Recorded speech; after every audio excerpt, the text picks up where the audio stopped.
Welcome back, people. Barbarossa here, and welcome to episode 7 of Stranded. And today we are going to be gathering up the things we need to finally make our way to the end portal. I spent several nights over in our Enderman farm gathering some ender pearls, and I got some blaze rods and everything. So let's go. We're going to make a few ender eyes of ender so that we can locate this end portal, and then we will be ready to fight that dragon. So let me get these crafted up and we'll be on our way. So to let everybody know that this is kind of a sad day because I recorded about 40 minutes worth of footage of me finding the end portal and going through everything, and then I went back to review my footage and my microphone was turned off the entire time. So I am going to just do like a speed through here and I'll just kind of narrate as I go, but it was kind of a bummer doing all that work, all that time spent, and then find out that nothing was recorded the way it should have been recorded. But that's okay. We will continue on.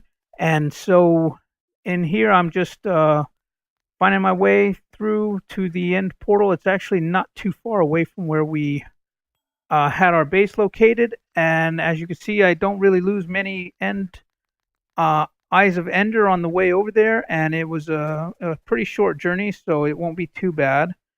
But I also made a little bit of progress on some of my nether stuff.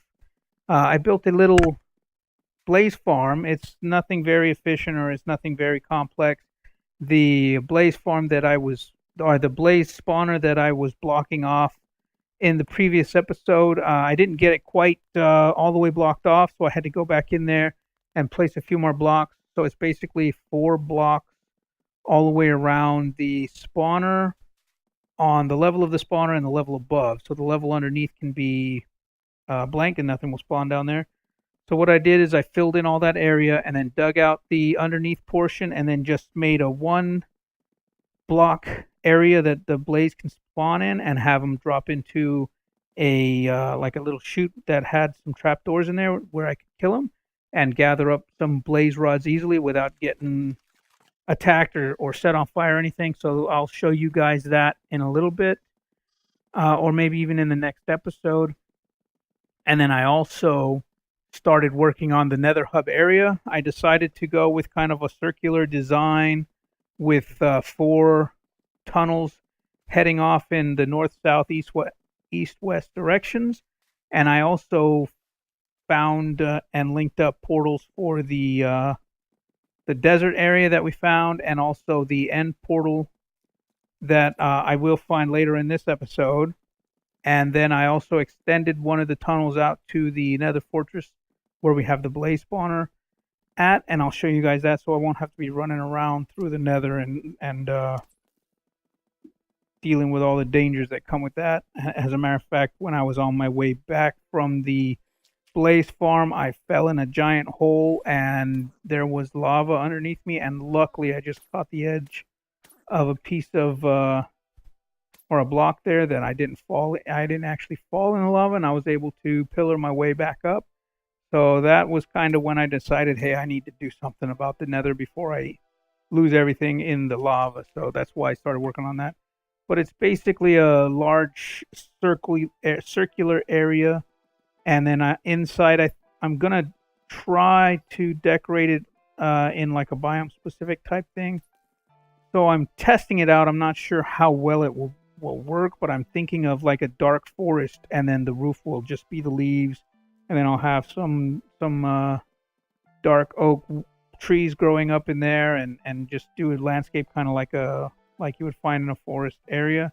And I want to see how that works. I'm not sure if it'll work. I did have some testing done, and some of the trees were catching on fire, and that's because the bedrock, or not the bedrock, but the netherrack, some of it was on fire, and I guess there's a range of several blocks around a fire that anything flammable can catch on fire.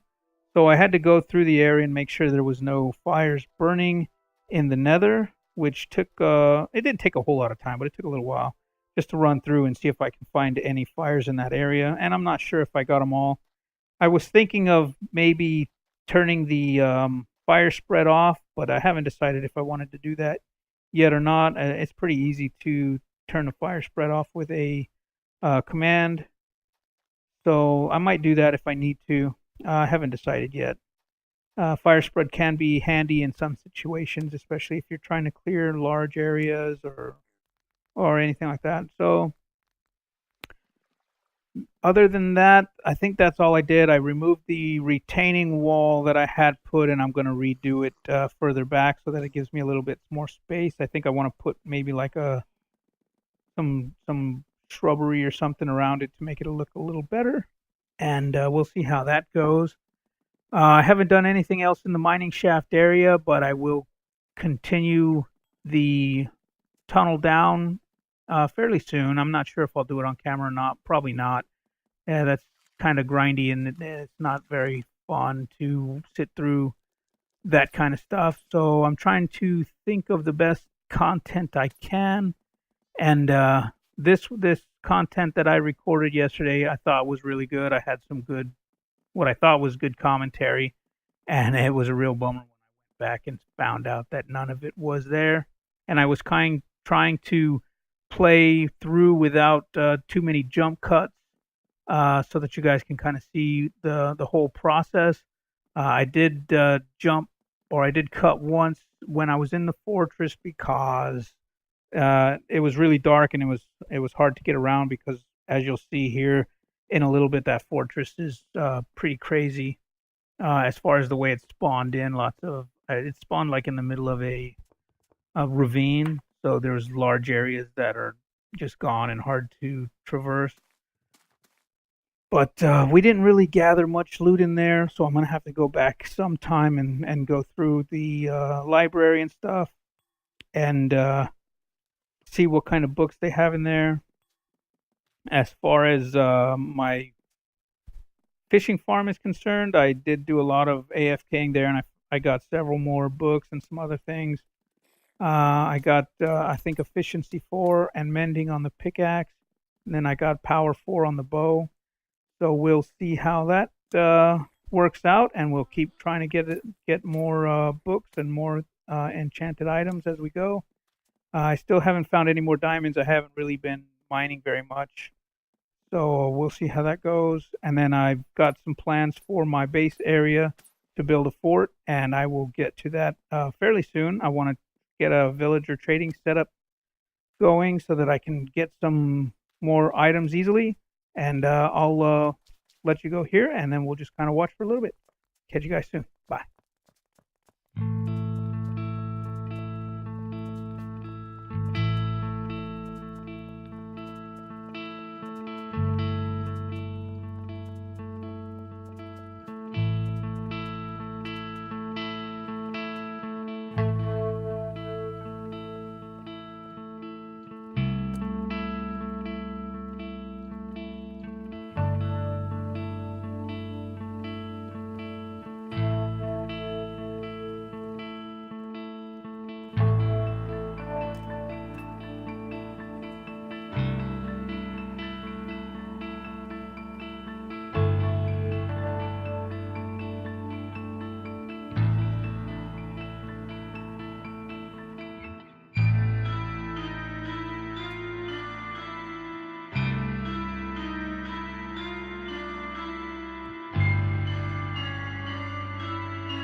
Okay, so this is about the time where I find the end portal. There it is there.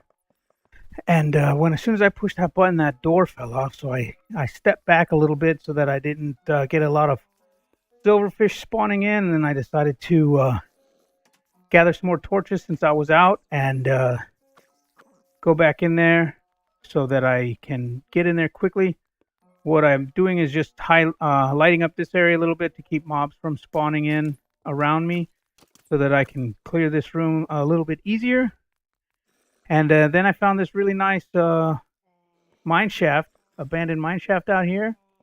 So I'm going to have to come back and explore that mine shaft as well. So there'll be a good dual location. I'll have a good mine shaft to explore and my end portal.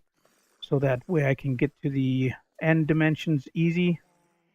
So when I get over here, the first thing I'm going to do is just rush in, try to prevent as many silverfish from spawning as possible because those things can be a huge pain in the neck.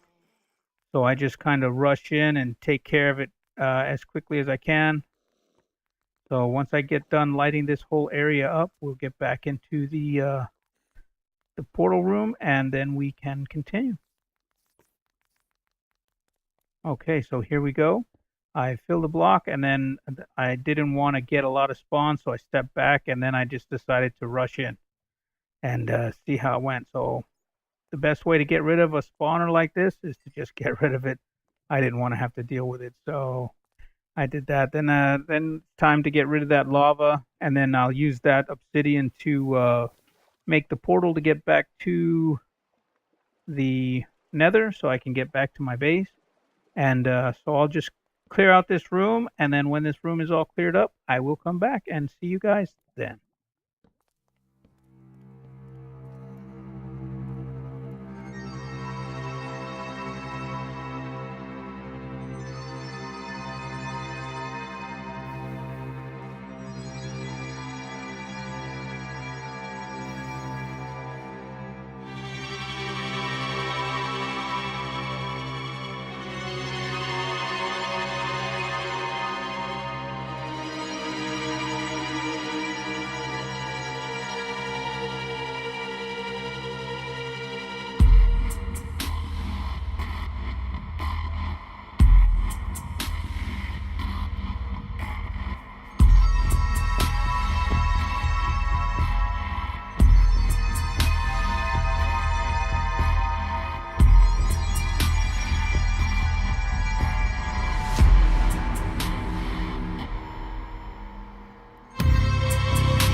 Okay, well, that's going to bring this episode to a close. I'm going to get this portal lit, and then we are going to head back into the nether and then see how long it will take us to gather the resources we need so that I can try to fight this dragon.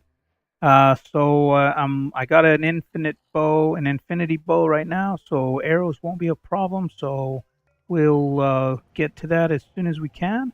I'm not sure how long it will take. Look at me without my pants on, but I'm not sure how long it will take to gather everything. But we're going to get to that dragon pretty soon, maybe within the next few episodes.